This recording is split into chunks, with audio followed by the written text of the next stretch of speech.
के सभी सम्मानित अपने अधिकारी तथा अपने छोटे बड़े भाइयों एवं दर्शकों गणों को अपने ताहे दिल से बार बार नमन करता हूँ।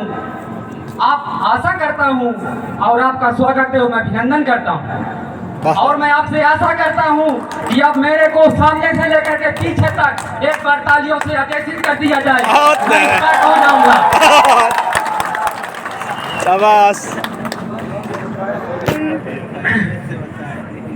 आप मेरे 10 मिनट स्वयं खा गए हैं।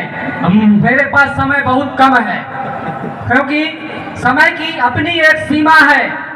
हालांकि सीमा पार करके सचिन के पास चली गई है।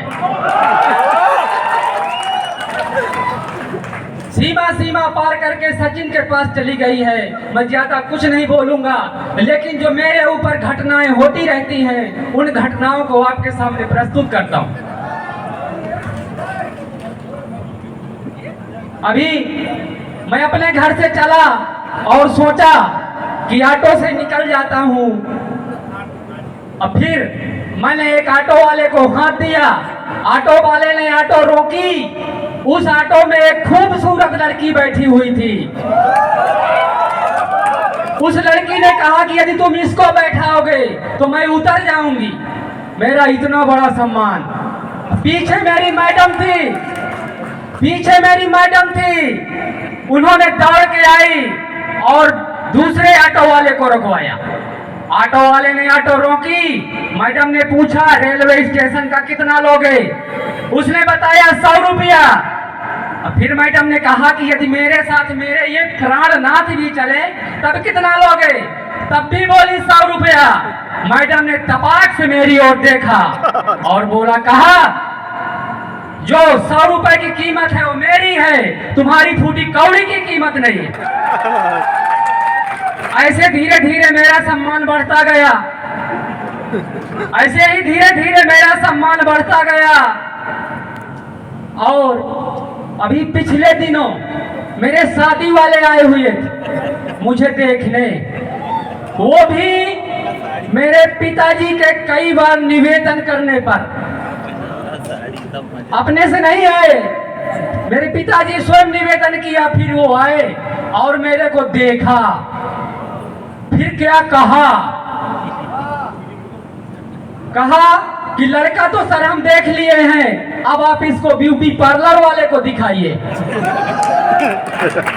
मेरे पिताजी स्वयं आगे बढ़े और बोले, सर शादी और ब्याह लड़की और लड़के के संबंध होते हैं, आप लड़की को दिखाइए।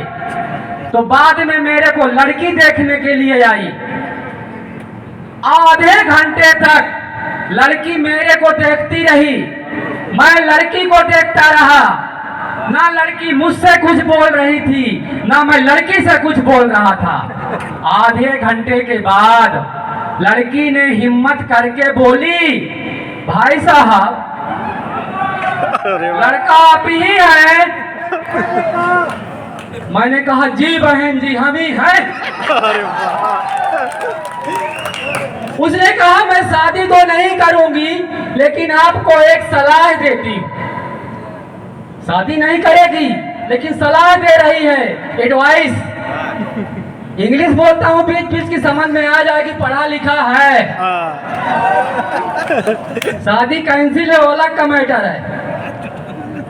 उसने कहा कि तुम शादी के लिए भले ही सिलेक्ट हो जाओ, माता पिता की नजरों में भले ही परफेक्ट हो जाओ, लेकिन मेरा दिल कभी तुम्हें गवाह ना करेगा, इसलिए तुम सेल्फ ही रिजेक्ट हो जाओ।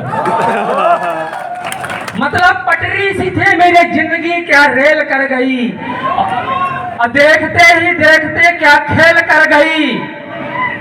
और जिस प्लाट पर मेरी नजर थी,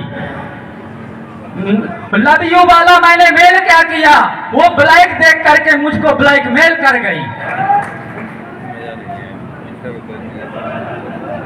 और फिर बोली कि एक प्रश्न पूछती हूँ, आप ही बताएं नाथ, ये मुखड़ा पति का किस सांचे से बनाया है?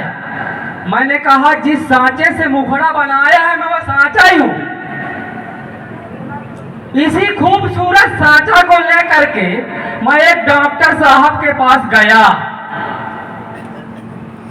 मैंने कहा सर इस सांचे में भी कुछ हो सकता है? बोले बिल्कुल हो सकता है। मैंने कहा क्या? बोले प्लास्टिक सर्जरी।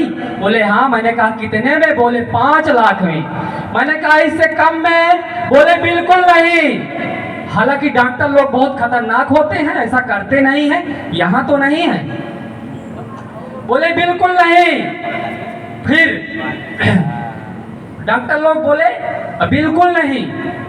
मैंने कहा 5 लाख में? बोले हाँ। आप टेंशन मत लीजिए, 5 मिनट नींद आ जाएगी। आप डॉक्टर के अस्पताल में या क्लिनिक में गाड़ी में कहीं देखेंगे वो प्लस का निशान बना रहता है। वो प्लस का निशान बहुत खतरनाक है। मेरे को नहीं पता था। मैं एक डॉक्टर साहब से पूछा था कि इसका मतलब सर क्या होता है। उन्होंने मेरे को बताया और कहा मैं आपको बता रहा हूं, लेकिन आप किसी को मत बताना। हालांकि वो जब से बताए मैं सबको बता रहा हूं। प्लस का मतलब होता है कि मरीज हमारे पास खड़ा खड़ा आता है और ऐसे ऐसे लेटा करके ऊपर। और दूसरा फायदा यह होता है कि मरीज चाहे जितने घाटे में चला जाए, डॉक्टर हमेशा प्लस में ही रहता है। डॉक्टर हमेशा प्लस में ही रहता है, घाटे में डॉक्टर नहीं रहता है। अभी पिछले दिनों इलेक्शन चल रहा था। एक नेताजी आए और बोले हमें वोट दीजिए, हम विकास करेंगे, विकास करेंगे। एक चाची निकल के बाहर आई, कहा आप झूठ बोल रहे हैं, पिछले बार ही कहे थे विकास होगा। विकास नहीं हुआ था सर, प्रिंटिंग हुई थी। फिर